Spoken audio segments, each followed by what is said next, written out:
শক্তি ও বলের প্রতীক শ্রী বলরাম ছিলেন শ্রীকৃষ্ণের বড় দাদা। শৈশব থেকে যৌবন পর্যন্ত না জানি কত যুদ্ধ তিনি ভগবান শ্রীকৃষ্ণের সঙ্গে মিলে করেছিলেন। এই দুইজন মিলে অনেক রাক্ষস দৈত্য পাপীকে ধ্বংস করেছিলেন। তাহলে শ্রী বলরাম কুরুক্ষেত্রের যুদ্ধে অংশগ্রহণ না করার কারণ কি ছিল? যখন যুদ্ধ চলছিল তখন তিনি কোথায় ছিলেন? তিনি কি কাউকে ভয় পেতেন? এই প্রশ্নের উত্তর জানতে ভিডিওটি শেষ পর্যন্ত দেখতে থাকুন। ভিডিওটি ভালো লাগলে একটি লাইক করুন, চ্যানেলটিকে সাবস্ক্রাইব করুন এবং আমাদের পাশে থাকুন। বলরাম অত্যন্ত সরল এবং শান্ত সমাবেশ ছিলেন। কখনো কখনো তিনি শ্রীকৃষ্ণের জটিল যুক্তিগুলো বুঝতে পারতেন না, কিন্তু তবুও তিনি সর্বদা তার ছোট ভাইয়ের সমস্ত কিছুর সাথে একমত হতেন। বলরাম ভীম এবং দুর্যোধন উভয়ের গুরু ছিলেন। যদিও মহাভারত উল্লেখ আছে যে বলরাম দুর্যোধনকে বেশি পছন্দ করতেন এবং তিনি দুর্যোধনকে ভীমের চেয়েও বেশি দক্ষ মনে করতেন। দুর্যোধনের কন্যা লক্ষণার বিবাহ হয়েছিল শ্রীকৃষ্ণের পুত্র সাম্বের সঙ্গে। শুরু থেকেই বলরাম নিজের এমন একটি চরিত্র সবার সামনে তুলে ধরেছিলেন যে মনে হতো তিনি কৌরব এবং পাণ্ডব পক্ষ সবাইকে সমানভাবে দেখতেন, কিন্তু তার আচরণ দেখে এমনটা কখনোই মনে হতো না। দুর্যোধনের এত অহংকারী হওয়ার কারণ যেমন কর্ণ, ভীষ্ম, দ্রোণ ছিলেন, তেমনিও বলরামও ছিলেন। বলরাম বিরাট সভাতে বলেছিল যুধিষ্ঠির জুয়া খেলতে জানতেন না, তাই তার সকল শুভাকাঙ্ক্ষীরা তাকে নিষেধ করেছিলেন। অন্যদিকে গান্ধার রাজ্যের পুত্র শকুনি জুয়া খেলতে পারদর্শী ছিলেন। একথাও জেনে তিনি বারবার তার সঙ্গে খেলতে থাকেন। তিনি কর্ণ এবং দুর্যোধনকে ছেড়ে দিয়ে শুধুমাত্র শকুনিকেই তার সঙ্গে জুয়া খেলতে আহ্বান করেছিল, যে কারণে তিনি সেই জুয়া খেলায় হেরে গিয়েছিলেন। তিনি সাহসের সঙ্গে খেলা চালিয়ে গিয়েছেন এবং নিজেকে পরাজিত করেছিলেন। এতে শকুনির কোনো অপরাধী নেই। যখন বলদেব এমন কথা বলছিলেন, ঠিক সেই সময় সাত থেকে উঠে দাঁড়ালেন। তিনি অত্যন্ত রেগে গিয়ে বললেন, হে বলদেব, মানুষের হৃদয়ে যেমন হয়ে থাকে ঠিক তেমন বাক্য তার মুখ থেকে বেরিয়ে আসে। সেই জন্য আপনার মনের ভিতরটা যেমন ঠিক তেমনই আপনি বক্তব্য দিচ্ছেন। মহাত্মা যুধিষ্ঠির জুয়া খেলতে চাইছিলেন না, তবুও জুয়া খেলার বিশেষজ্ঞরা তাকে নিজে গৃহে ডেকে এনে পরাজিত করেন বা নিজেদের জয়ী করেন। এটা ন্যায়ের বিজয় কিভাবে বলা যায়? যদি যুধিষ্ঠির তার ভাইদের সাথে তাদের নিজেদের গৃহে জুয়া খেলতেন এবং কৌরবরা সেখানে গিয়ে তাদেরকে পরাজিত করতেন, তবে এটি ধার্মিক বিজয় হতে পারত। কিন্তু কৌরব রাজারা যুধিষ্ঠিরকে ডেকে কৌতুক ও ছল দ্বারা পরাজিত করেছেন। আমার ব্যক্তিগত মতে জুয়া খেলা যুধিষ্ঠির অংশ নেওয়ার আচরণটা ভালো ছিল না, কিন্তু এটাও সত্য যে দুর্যোধন এবং কৌরবরা ভরা সভাতে দ্রৌপদীর সাথে যে নিন্দনীয় কাজটি করেছিল, শ্রী বলরাম কখনোই তা প্রকাশ্য নিন্দা করেননি এবং এরই জন্য যুধিষ্ঠিরকেই দোষী বলে মনে করেছিলেন। এমনকি বলরাম এই বিষয়ে উপেক্ষা করেছিলেন যে দুর্যোধন তার ভাই শ্রীকৃষ্ণকে বন্দী করার মতো দুঃসাহস করেছিল। পরে দুর্যোধন নারায়ণী সেনা পেয়ে শ্রীকৃষ্ণকে প্রতারিত করা সম্ভব হয়েছে ভেবে বলরামের কাছে গিয়েছিলেন এবং তিনি সেখানে তার আসার পুরো কারণ তাকে বলেছিল। তখন সব শুনে বলরাম দুর্যোধনকে কি এইভাবে উত্তর দিয়েছিলেন যে তোমার জন্য শ্রীকৃষ্ণকে আমি বাধ্য করে বলেছি যে আমার সাথে উভয়ের পক্ষ সমান সম্পর্ক রয়েছে।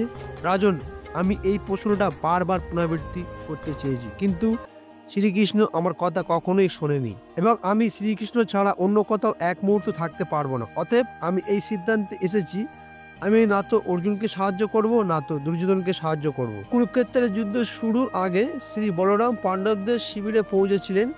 তাকে দেখা মাত্রই সকলে উঠে তাকে সম্মান জানালেন। তারপর বলরাম যুধিষ্ঠিরদের সঙ্গে বসলেন। সেখানে বলরাম ভগবান শ্রীকৃষ্ণের দিকে তাকিয়ে বললেন, আমি বারবার শ্রীকৃষ্ণকে একান্ত করে বলেছিলাম যে মধুসূদন, আপনি আপনার সমস্ত আত্মীয়দের সঙ্গে সমান আচরণ করুন, কারণ আমাদের জন্য পাণ্ডবরা ঠিক তেমনি রাজা দুর্যোধন যেমন, তাদেরকেও সাহায্য করুন। কিন্তু সে বারবার তার সিদ্ধান্তে অনড় থেকেছেন। যুধিষ্ঠির, শুধু তোমারই জন্য মধুসূদন, শ্রীকৃষ্ণ আমার কোনো কথা শোনেনি। আমার দৃঢ় বিশ্বাস এই যুদ্ধে পাণ্ডবরাই অবশ্যই জয়ী হবে। আমি তো শ্রীকৃষ্ণকে ছাড়াই জগতের দু চোখ তুলে তাকাতেই পারি না, তাই কেশব যা করতে চান আমি তাই অনুসরণ করি। ভীমসেন ও দুর্যোধন উভয় বীর সেনা আমারই শিষ্য, গদাযুদ্ধে অত্যন্ত দক্ষ, তাই উভয়ের প্রতি আমার সমান সম্মান। এই জন্য আমি সরস্বতী নদী তীরবর্তী তীর্থস্থানে তীর্থ করতে যাব, কারণ কুরু রাজবংশের এমন বিধ্বংস অবস্থা আমি কিছুতেই নিজের চোখে দেখতে পারবো না। এই বলে পরাক্রমশালী বলরাম পাণ্ডবদের কাছ থেকে বিদায় নেন এবং মধুসূদন শ্রীকৃষ্ণকে সন্তুষ্ট করে তীর্থযাত্রা করতে বেরিয়ে যান। শ্রী বলরাম খুবই তীর্থ প্রাকৃতিক ছিলেন। একদিন ক্ষোভের বশে তিনি নিজেই ভাড়াসভাতে মুহূর্তের মধ্যে রুক্মিণীকে হত্যা করেছিলেন, যিনি তার আত্মীয় ছিলেন। অন্যদিকে তিনি পাণ্ডব পক্ষ এবং কৌরবদের সঙ্গে যুদ্ধ না করার পরামর্শ দিয়েছিলেন। তিনি দুর্যোধন অন্যান্য কৌরবদের হাতে এত অপমান সহ্য করেছিলেন এবং সর্বস্ব হারিয়েছিলেন। একসময় তিনি এতটাই ক্ষুব্ধ হয়ে গিয়েছিলেন যে তিনি নিজেই হস্তিনাপুর আক্রমণ করে কৌরবদের শাস্তি দিতে চেয়েছিলেন। আপনি যত বেশি তাকে অধ্যয়ন করবেন, তাকে বুঝে ওঠা ততই কঠিন হয়ে পড়বে।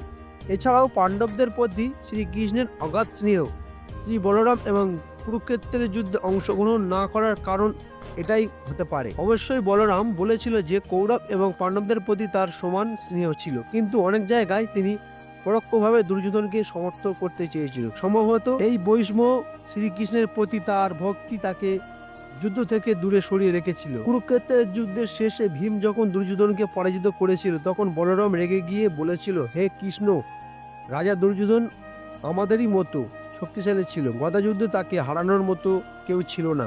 এখানে দুর্যোধনকে শুধু অন্যায়ের দ্বারা পতন করা হয়নি, আমাকে অপমান করা হয়েছে। এই বলেই পরাক্রমশালী বলরাম তার হাল নিয়ে ভীমসেনার দিকে ছুটে গেলেন। সেই সময় শ্রীকৃষ্ণ ক্ষুদ্র বলরামকে শান্ত করে বললেন, দাদা, আপনি রাগহীন, ধার্মিক এবং ধর্মের প্রতি সদাই ব্যক্তি হিসাবে বিখ্যাত ছিলেন। অতএব শান্ত হন, রাগ করবেন না। এটা বুঝুন যে কলিযুগ এসে গেছে। এছাড়াও পাণ্ডবপুত্র ভীমসেনার প্রতিজ্ঞার দিকে মনোযোগ দিন। ভগবান শ্রীকৃষ্ণের এই ব্যাখ্যা শুনে বলরামের মন শান্ত হলো না। তিনি ভাড়াসভাতেই বললেন, রাজা দুর্যোধনকে অন্যায়ভাবে হত্যা করে পাণ্ডবপুত্র ভীমসেন প্রতারণামূলক যোদ্ধা হিসাবে পৃথিবী বিখ্যাত হবেন। দুর্যোধন সরলভাবে যুদ্ধ করেছিল এবং সেই অবস্থাতে তিনি মৃত্যুবরণ করেছিল, তাই তিনি সনাতন সদ্গতি প্রাপ্ত করবেন। এই বলে তিনি সেখান থেকে চলে গেলেন। আজকের ভিডিও এই পর্যন্তই। আমাদের ভিডিও আপনাদের কেমন লাগলো তার নিচে কমেন্ট বক্সে কমেন্ট করে জানিয়ে দেবেন।